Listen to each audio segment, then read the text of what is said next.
Hello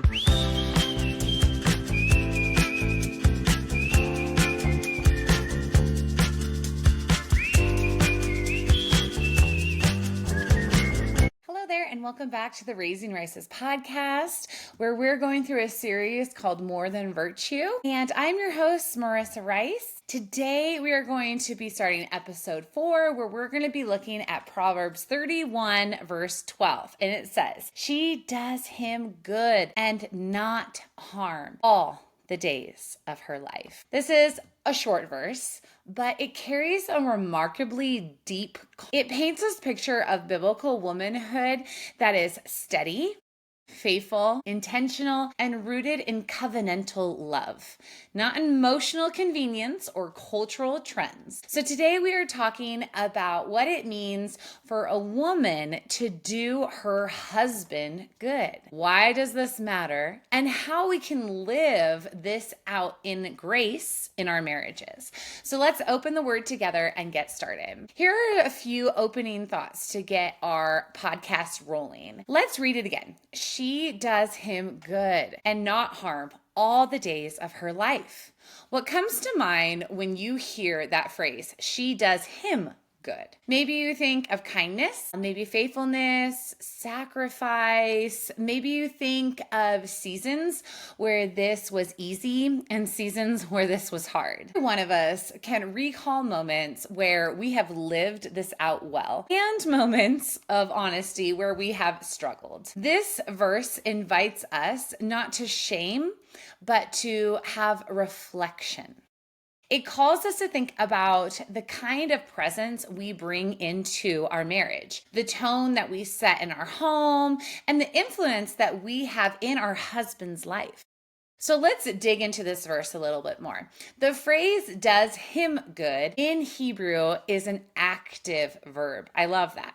It is not passive kindness or accidental goodness. It is intentional. It's a daily choosing to build up rather than tear down, to support rather than to sabotage, to strengthen rather than. This relational discipleship in marriage, choosing our husband's good out of a love for God and a love for him. This verse continues and it says, all the days of her life. That covenant language. This is lifelong faithfulness, not faithfulness only when it is convenient to you. And the opposite of this verse is not only dramatic harm or abusive behavior, but it also can be bitterness, coldness, sarcasm, indifference, passive contempt. So anything that kind of chips away at trust or at partnership or at peace in the home. That's what we see here. So let's connect this with a few other scriptures we see in the Bible. Romans 12:10. Outdo, I love that, outdo one another in showing honor.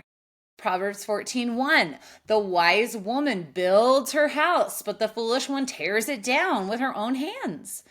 Ephesians 5:22-24, wives submit to their husbands as unto the Lord, not under compulsion, but under Christ-like love. Galatians 6:9, let us not grow weary in doing good. Doing him good is not a moment. It is a posture. It is a direction. It is a rhythm of the heart. So what does doing good look like? That is a good question. And how does it look in the day-to-day of marriage? Doing him good looks like showing respect in private and in public, speaking well of him even when he's not around, supporting his calling, his leadership, his growth, creating an atmosphere of peace in the home, praying for him intentionally and consistently, choosing encouragement over criticism, offering partnership, not competition, and being in a place of safety, not tension. A question you can reflect on this week: what is one small practical way that I can do my husband good today? And for the couples listening together, what is an area where you have seen this done beautifully in your marriage? And where is God still growing you? So we can look at this in a cultural contrast. Now that we have the knowledge of something else, right? The biblical standard, this verse stands in complete opposition to modern culture messaging. Like the world says, don't rely on anyone, especially not a man. It says independence is power and don't lose yourself in marriage or in motherhood. Serving your husband makes you weak. But these messages, while packaged as empowerment, often lead to resentment, loneliness, marital division, bitterness, and the slow tearing down of the home. God's design is different, and it is infinitely. Biblical womanhood is not about erasing yourself. It is about becoming a woman of strength who uses her strength to bless her husband and to build the family.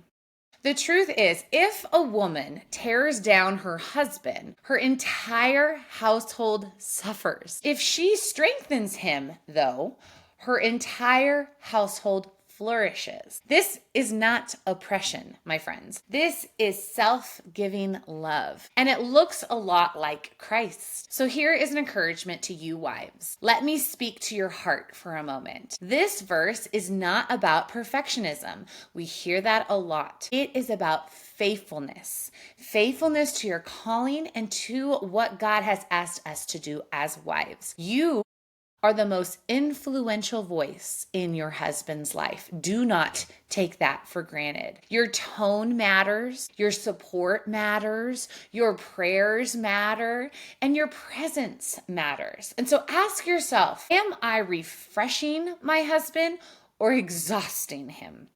Am I building my home or am I wearing it down? Am I using my influence for his good or from my frustration? These are not questions for guilt. They are invitations for growth. Even the smallest change, like a softer tone or a clearer word of affirmation, maybe specific affirmation, a prayer whispered over him before bed. These all can transform a culture of a home. So here are the reflection questions, and there are a few of them for you to carry into the week. So here we go. Do I see my role as doing him good every day, or have I grown indifferent?